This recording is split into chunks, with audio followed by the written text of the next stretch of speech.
Welcome to Justice. I'm Judge Jeanine. Thanks for being with us tonight. Now to my open. Hillary Clinton cannot be president of the United States. And if the establishment, including law enforcement, does not stop her, you have to. Now, this is not about politics or political favoritism. It's about you, your family, in this great nation. It's about preventing people who have no regard for the law, or you for that matter, from running this country. At a time when just about everybody is fed up with establishment politicians, when two outsiders are winning epic contests against preordained presidential candidates, Hillary Clinton is still in line to be coronated the Democratic nominee for President of the United States.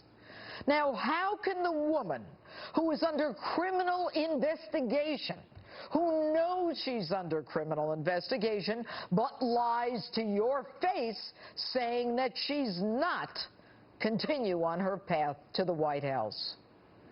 Now, the majority of Americans believe, and are right, that Hillary Clinton is untrustworthy, dishonest, and a liar. Hillary has danced with federal prosecutors for most of her career. She knows how to delete, conceal, and destroy evidence. Remember those pesky Missing Rose law firm files?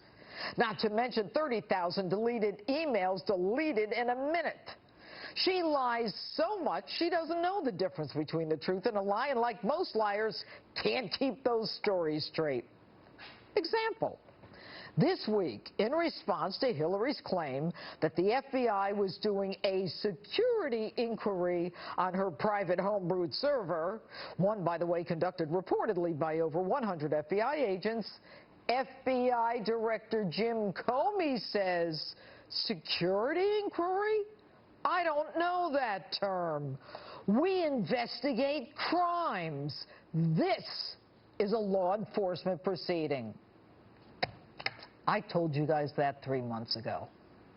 Now, the cynics among you may say it's all political, but Jim Comey is appointed by Barack Obama, and he is one of the most clear-headed, brilliant, logical, and honorable people in Washington, D.C., a trait somewhat foreign to that town.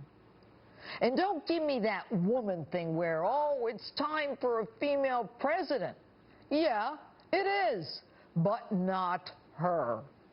What makes you think that electing this woman who spent most of her career riding her husband's coattails is necessarily a good thing? Doesn't it depend on the individual, man or woman? And for those of you who think a woman will automatically help other women, consider this. The Clinton Foundation, an organization over which the Clintons have control, pays female employees 38 cents less per dollar than males. So much for that old pay inequality thing. Supporting women? Hillary made her bones creating the attack team on all the women who said Bill engaged in sexual activity, ranging from harassment to affairs to worse. But if these women are all liars, as they say, why was Paula Jones awarded $850,000 from the Clintons and Monica Lewinsky's dress? If only that blue dress could talk. Which brings me to the Clinton Foundation, an alleged 501c3 not-for-profit, parading as a charity that I see as nothing more than a piggy bank for the Clintons and their friends and her presidential campaign. Just this week, it was reported that this wonderful charitable organization gave $2 million to Bill's blonde divorcee friend, designated the Energizer by the Secret Service when she visited him at his home in Chappaqua, when Hillary, of course, was on the road. The report in the Wall Street Journal says money from the charity was actually given to a for-profit company, partly owned by Miss Energizer. According to government watchdog groups, this may very well violate federal law. And consistent with past Clinton behavior, the destruction and/or removal of evidence begins. Shortly after the grant, Miss Energizer's company was reportedly removed from the Clinton Global Initiative's website. I'm sure it was an oversight like the monies from countries to the foundation when Hillary was Secretary of State, which countries her department made decisions that benefited. You know, the Clintons have always been about the Clintons. Evidence, Benghazi. She lied about the video when she knew it was al-Qaeda so that she could benefit politically. But even that doesn't matter as much as knowing there are men waiting for help on a rooftop for hours in Benghazi when the assault on that consulate took place. And you, of course, remember that 2003 campaign 3 a.m. phone call. She wants you to believe shows that she is ready to protect us. That's baloney. She had a chance to prove it in Benghazi, and she proved just the opposite, that her political future was more important than American lives. And the woman has no shame, claiming that the parents of Sean Smith and Tyrone Woods are lying, not her, about what she said to them as their children's bodies were brought into Andrews. The woman has never been able to keep her story straight.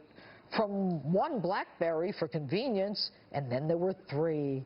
And then from 3, there were 30,000 emails destroyed. She engages in the destruction of evidence to protect herself. And she and Bill are in it together. Bill just last week saying that that email investigation is kind of like a speeding ticket. Really, Bill? No, Bill. It's got nothing to do with a speeding ticket. It's got to do with espionage, conspiracy, destruction of evidence, concealment, and risking the secrets of this great nation for the world to see. Even Russia has admitted it's gotten 20,000 of her emails. Gusefer, the guy from Romania that they brought over, a convicted hacker, says that hacking Hillary's emails was one of the easiest things he had ever done. So why do they get away with it? Why do they, or why can they do things that if any of us, even a 4-star general does, would put us in jeopardy or in jail? What is it about them that puts them above the law?